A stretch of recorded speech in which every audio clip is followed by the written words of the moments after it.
Now next we're going to have a dynamic duo coming up here. They're going to work with us on some stances, I'm sorry, standing. In particular, how to stand properly so that as you are done with moving through the stances, you know how to align the body. Now I have my little cheat sheet here, so give me a moment. Because we have Jack Crichton's coming up. He has been a Tai Chi student for over 30 years. He teaches Yang style long form and Qi Gong here at GT Bray under the Oaks on Saturdays from 11 to 12, and teaches the Chen style privately by arrangement. So if you're interested in learning the Chen style, oldest of the five family styles, or the Yang style long form, which is what, that's the 108 moves. So there's 108 moves to that, which is amazing, right? So really good for the brain.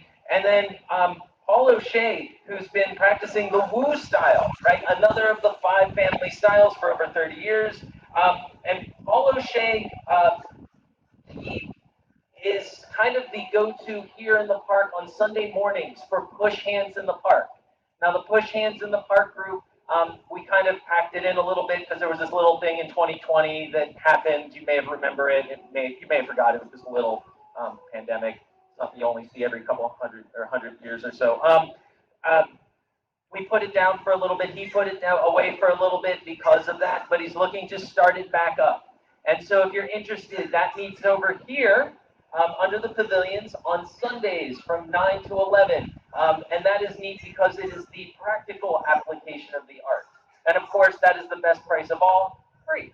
So without further ado, let's welcome Jack and Paul up onto the stage.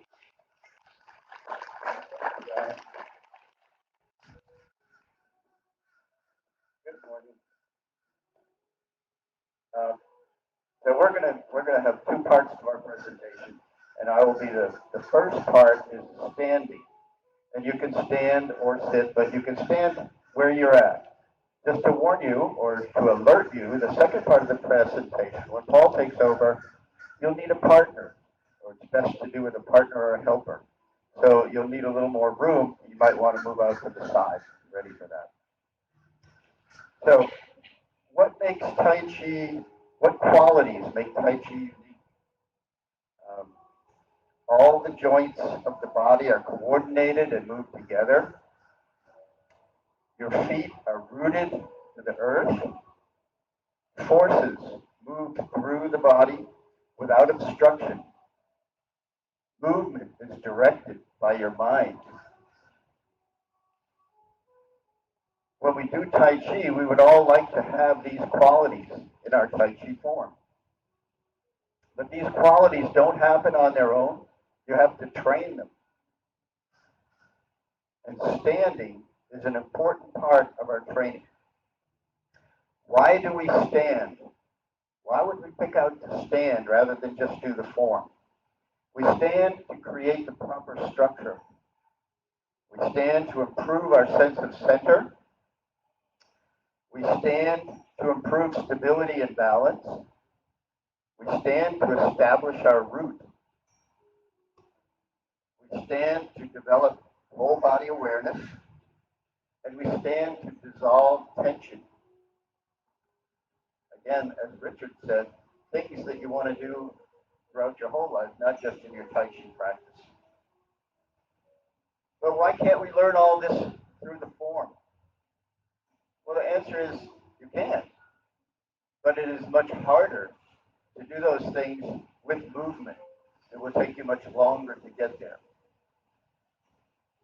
So there are many different positions that you can use in standing, but there are a few common things to all standing.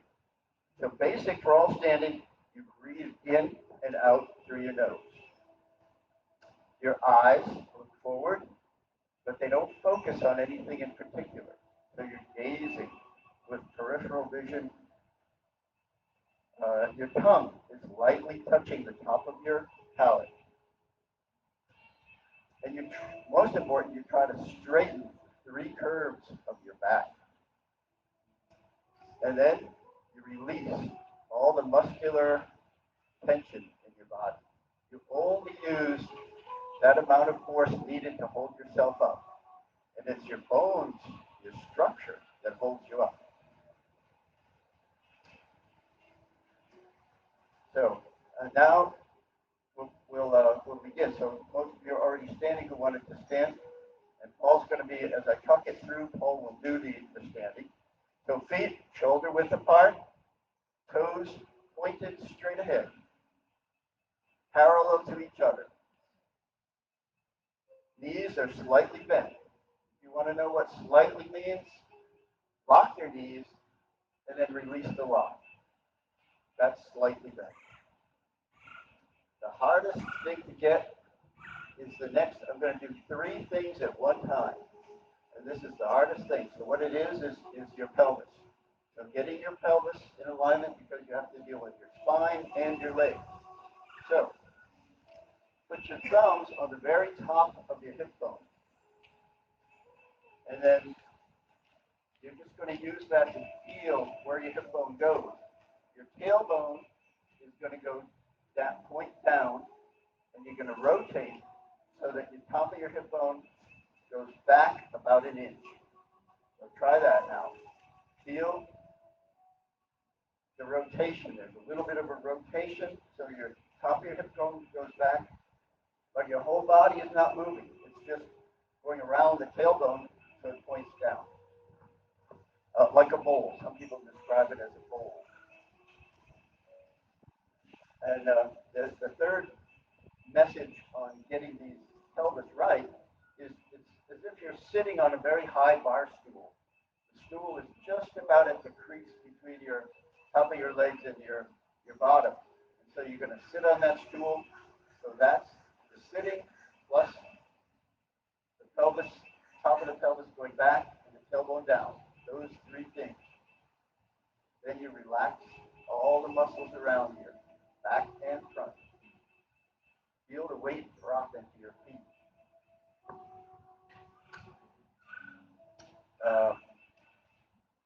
That has eliminated, that usually has taken the big curve out of the back here. So the big curve is straightened. And it also takes some of the curve out of your shoulder. To help your chest more, right here, your sternum is going to go in just slightly. As your sternum goes in, you'll feel, or you should feel, your shoulder blades are expanding outwards a little bit. So chest is going in, shoulder blades out. You're not forcing these things to happen just by doing this. You'll notice arms loosely hanging at your sides, shoulders aligned with your pelvis. Your pelvis is over your feet, on your ankles. From your shoulders down, they're just hanging. Take your concentration, your attention on your elbows. Loosen your elbows. Loosen your wrists. Open your palms. So down, pointing down, but you want to open the bones in the palm without tensing the fingers. So no tension. Tai Chi is a Goldilocks art for sure. Not too much, not too little.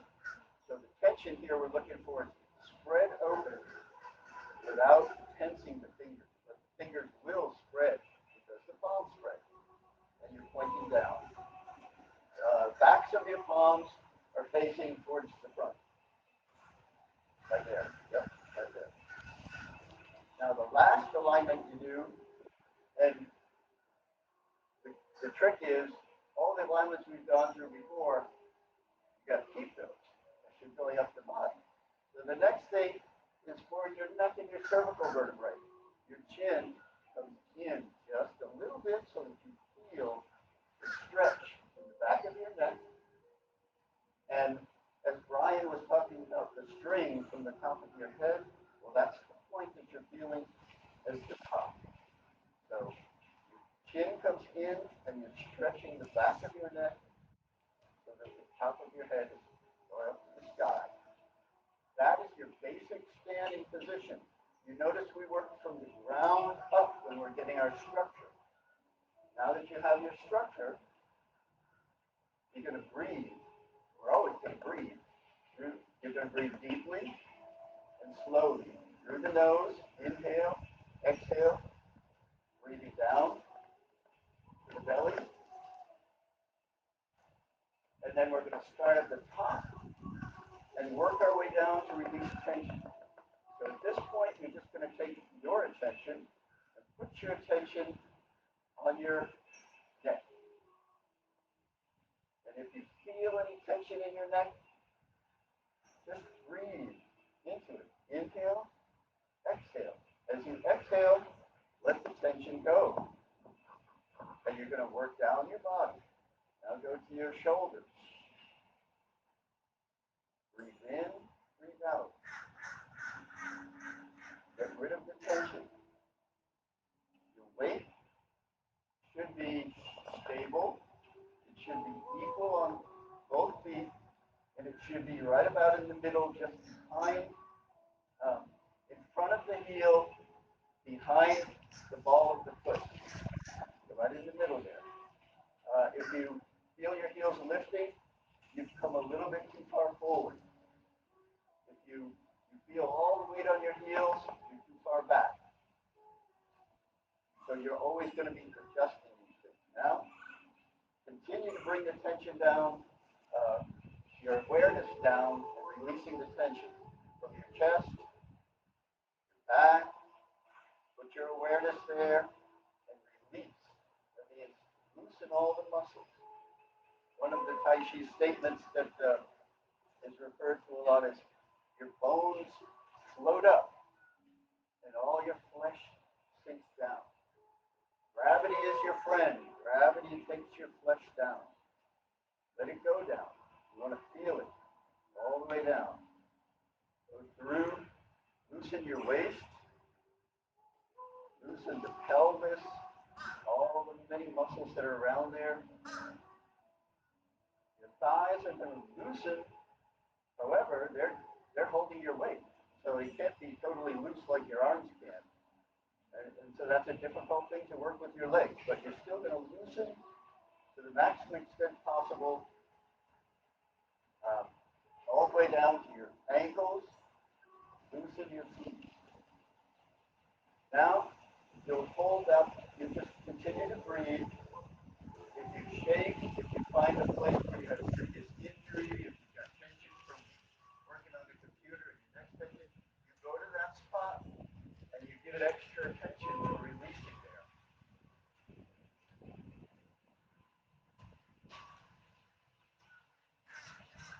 You do this for, I would say, it takes you 3 to 5 minutes just to get, when you start, get your structure up and to release down. So you need to do that. And then a couple of minutes after that until you build up. Something that you need to try to do on a regular basis. And it's a real discovery. When we finish, we gather and we bring the energy down. We always finish any Qi Gong practice by gathering and bringing energy down to the bottom of your feet, at least. And if you can, bring it all the way through to the ground.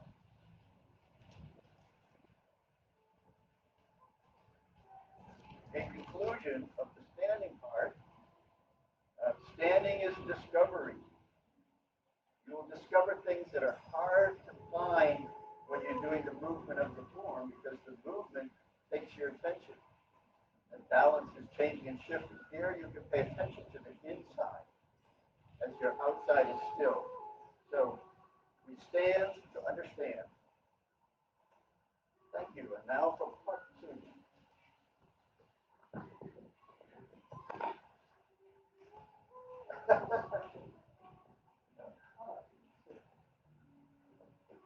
All right, thanks, Jack.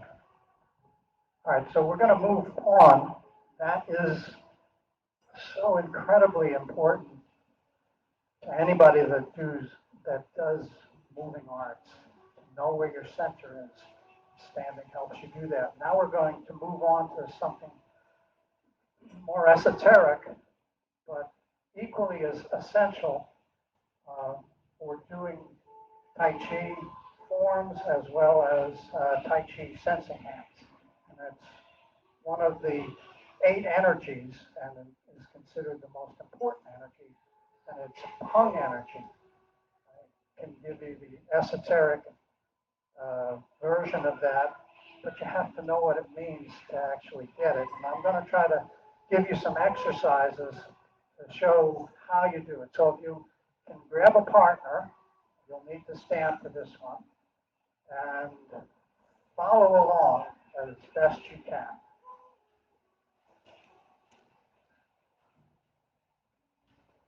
You can do that. Sure you can. It's easy. You're not going to be trying to hurt somebody with this. You're going to be trying to learn the power that you have. And Peng energy is expansive and lifting energy. And one of the first exercises, if I can have Jack do it for me, is open your palms face forward. Yeah, I think so. And I guess I can do it along with him. So feel into your fingers. Feel your fingers. And then just lift them up to belt level. Expand your energy, your thoughts into your fingers. And then you're going to turn the hands perpendicular so they're facing, the palms are facing each other. And then you're just going to move the elbows out from there, keeping the alignment of the arm. Yeah. About like that. And what this is teaching you is when I push on Jack like this, he can resist me because he's able to create this expansive and lifting energy as I push him. Notice he's not in a foot forward stance. He's in a very precarious stance in this situation. If I push on him, he can take this energy into the ground. Now, as I keep increasing this energy, this is what I'm doing. He's easily got me, pushing me away. This is Peng energy. Peng energy is a transitional energy to, for example, if I were to push on Jack, his next movement would be something like a roll back type of energy, and that would be another energy. But this one right here is the essential one, so that you can redirect and then do something. It's important also for the forms where you can feel where you are in the form. For those of you who actually do Tai Chi on a regular basis, this will become important later on. So there's another exercise that I can have your face that way. Another exercise along the same way. So I'm going to push on Jack's shoulder. And he's going not hard.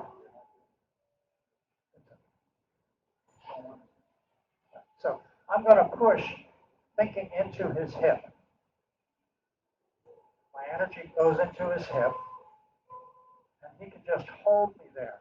I'm pushing fairly forcefully right now. I don't have to. I just have to do it enough to feel his hip. And at that point, this is an interactive exercise. You have to talk to each other. Okay, I feel my hip now. And when he feels his hip, then he tries to release it down into his feet. And then a more advanced part of that would be, I would push into his hip, he brings it down, and then he shifts from one hip into the center.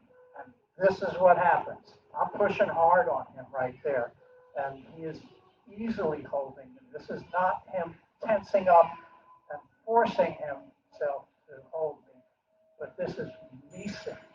That's the essential ingredient of it, is just release.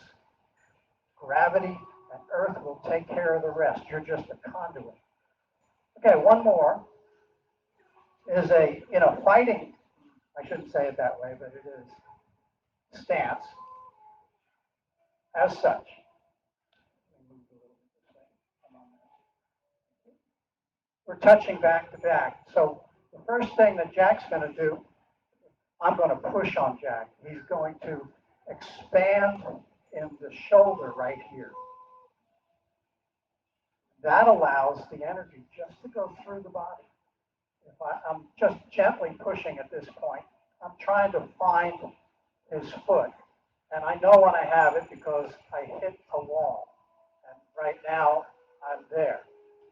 And if Jack doesn't have this expansion in the shoulder, it's just a loosening and opening it up. So if you cave, this is what happens. And that wasn't a whole lot of force. It was just enough to push him over. So if he expands and I push him, this is what happened. And then he can do something else and throw me off the stage. This is Peng energy. But to get Peng energy or an understanding of it, you have to start with the basics. And the basics is what Jack was just showing you about standing. How to feel in your stance the ground. How to feel your energy flowing. And once you understand that, a lot of good things start to happen. So that's all we have. Appreciate you all coming out. Thank you.